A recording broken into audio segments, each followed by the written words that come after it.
વડોદરાનું ઐતિહાસિક ગૌરવ ગણાતું ન્યાય મંદિર હવે હેરિટેજ ડેવલપમેન્ટને લઈને ફરી ચર્ચામાં આવ્યું છે. આજે વડોદરા મહાનગરપાલિકાના કમિશનર અરુણ મહેશ બાબુ ન્યાય મંદિરની મુલાકાતે પહોંચ્યા હતા. હેરિટેજ વોક અને હેરિટેજ સ્ક્વેર વિકસાવવાની કામગીરી શરૂ કરવામાં આવી છે. વડોદરા શહેરના ઐતિહાસિક વારસાને જાળવી રાખવા અને તેને વિકાસ સાથે જોડવા માટે મહાનગરપાલિકા દ્વારા હેરિટેજ સેલની રચના કરવામાં આવી છે.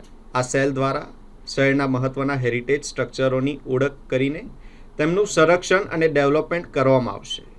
આજની મુલાકાત દરમિયાન કમિશનર અરુણ મહેશ બાબુએ ન્યાય મંદિરની મુલાકાત લઈ જણાવ્યું હતું કે આ ઐતિહાસિક ઇમારતને રીડેવલપમેન્ટ હેઠળ લેવામાં આવશે.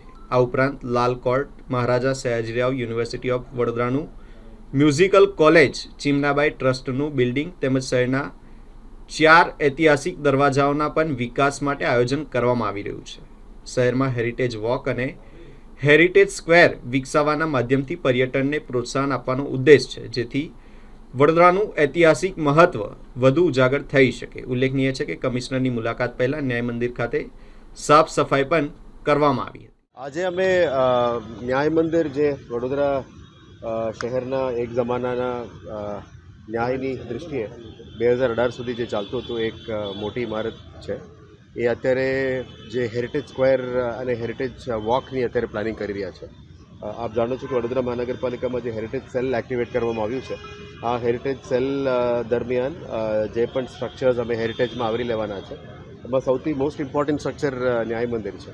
એટલે હેરિટેજ કોન્ઝર્વેશન અને હેરિટેજ રીડેવલપમેન્ટની ભાગરૂપમાં ન્યાય મંદિર, લાલ કોર્ટ આગળ એમએસના જે મ્યુઝિકલ કોલેજ, પછી જે ચિમનાબાઈ ટ્રસ્ટના જે બિલ્ડિંગ્સ છે, and after that I think Gujarat cafe પણ છે.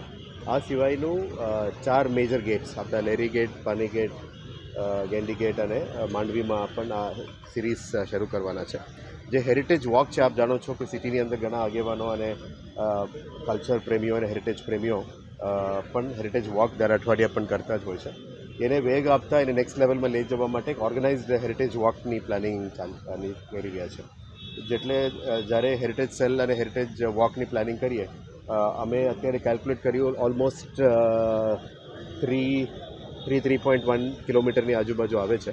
એટલે આવનારા દિવસોમાં હેરિટેજ વોકને કેવી રીતે આગળ દબાવીએ અને ન્યાય મંદિરમાં પણ કયા પ્રકારનું રીડેવલપમેન્ટ અથવા ક્રિએટિવ રીડેવલપમેન્ટ કરી શકાય એ બાબતનું તૈયારીઓની બાબતમાં આજે અમે હેરિટેજ સેલ અને વડોદરા મહાનગરપાલિકાના જે કન્સર્ન ડિપાર્ટમેન્ટના કર્મચારીઓ સાથે આજે મુલાકાતમાં આવ્યા છે. આવનારા દિવસોમાં આપ જાણો છો કે અઠવાડિયા પછી વર્લ્ડ હેરિટેજ વીક પણ છે, અને આપ જાણો છો કે આપણે યુનેસ્કોમાં એપ્લિકેશન્સ પણ ક્રિએટિવ સિટી ઓફ ડિઝાઇન માટે પણ અમે કરી રહ્યા છે. આ વખતે પણ આની મહેનત ચાલુ કરવાના છે. આવતા અઠવાડિયામાં એના બાબતમાં મીટિંગ્સ પણ કરવાના છે. હેરિટેજ અવેરનેસ વીક પણ અહીંયા વડોદરાના કલાપ્રેમીઓ અને હેરિટેજ પ્રેમીઓ એક ઓર્ગેનાઇઝ કરી રહ્યા છે. અલગ અલગ એક્ટિવિટીઝ, અલગ અલગ વર્કશોપ્સ અને સાયક્લોથોન્સ આ બધા કરવાના છે. આને વડોદરા સિટીના એડમિનિસ્ટ્રેશન તરીકે વીએમસી અને કેવી રીતે સપોર્ટ કરી શકાય, આવનારા દિવસોમાં તમામ હેરિટેજ ઇમારતોને કેવી રીતે સંરક્ષણ થઈ શકે અને એની જે પૂર્વ ગ્લોરી, જે એક જમાનામાં એની જે અદ્ભુત જે કલા સાથે જે જોડેલા હતા, આ બધાને પણ કેવી રીતે પુનર્જીવિત કરવી એ બાબતનું તૈયારીઓ સાથે અમે પ્લાનિંગ કરી રહ્યા છે. આવનારા દિવસોમાં જે રીતનું માંડવીનું કામગીરી શરૂ કરી દેવામાં આવ્યું અને લાલકોટનું પણ આજે રિવ્યૂ મિટિંગ રાખ્યું છે.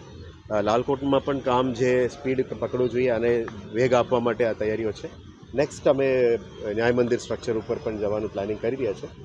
આવનારા દિવસોમાં હેરિટેજ એડવાઇઝરી કમિટી પણ બનાવી છે, જેમાં વડોદરા શહેરના હેરિટેજ પ્રેમીઓ, આગેવાનો, પદાધિકારીઓ બધાની પણ એડવાઇઝરી સાથે હેરિટેજ કોન્ઝર્વેશન કમિટી રાજ્ય સરકારની અપ્રુવલ લઈને આની કામગીરી પણ અમે આગળ વધારવાના છે. આશા રાખીએ કે આજના વિઝિટ પછીનું જે ડિટેલ્ડ ડ્રોઈંગ્સની સ્ટડી અમે આજે ઓફિસમાં કરીશું અને ડિસ્કશન પણ કરવાના છે. સો વી રિયલી હોપ કે આવનારા દિવસોમાં ન્યાય મંદિરનું પણ જે પુનર્જીવિત કરવાનું છે, મને કહેવામાં આવ્યું કે 2018 સુધી અહીંયા ધમધમતું કોર્ટ ચાલતું હતું, પછી જે નવું કોર્ટ કોમ્પ્લેક્સ બન્યા પછી એનું એક્ટિવિટીઝ બંધ થઈ ગયું. એટલે ફરી કયા પ્રકારના એક્ટિવિટીઝ અમે લાવી શકાય, કયા પ્રકારની પુનર્જીવિત કરીને આનું ઓરિજિનલ દોરી લાવી શકાય, આના માટે આજે વિઝિટ કરવામાં આવ્યું છે. આવનારા દિવસોમાં આની ઉપર પણ પુનર્જીવિતનું ડેવલપમેન્ટનું કામગીરી શરૂ કરવામાં આવશે. We have multiple DPRs also ready. અમારા પાસે મલ્ટિપલ ઓપ્શન્સ પણ અમે વિચારી રહ્યા છે. રાજ્ય સરકારની ટુરિઝમ ડિપાર્ટમેન્ટ સાથે પણ ચર્ચા ચાલી રહ્યા છે. કલ્ચરલ મિનિસ્ટ્રી ભારત સરકાર સાથે પણ અમારી ચર્ચા ચાલી છે. એટલે આવનારા દિવસોમાં we intend to take a good decision, જે ભારત સરકાર, રાજ્ય સરકારની પરામર્શમાં જે પણ ડિસિઝન આવે એને આગળ દબાવીશું. પણ ટૂંકમાં આને સારી રીતે કરવાનું એક ઈચ્છા છે. અમે મીડિયાના મિત્રોને મારફતે વડોદરા સિટીના ઘણા બધા લાગણીઓ પણ આના સાથે જોડાયેલા છે, લોકોની પણ આશા પણ જોડાયેલા છે, અને એટલે અમે એ જ મેસેજમાં આપવા માંગીએ છીએ કે અમે સારું કરવા માટે પ્રયત્ન ચાલુ કરી દેવાના છે.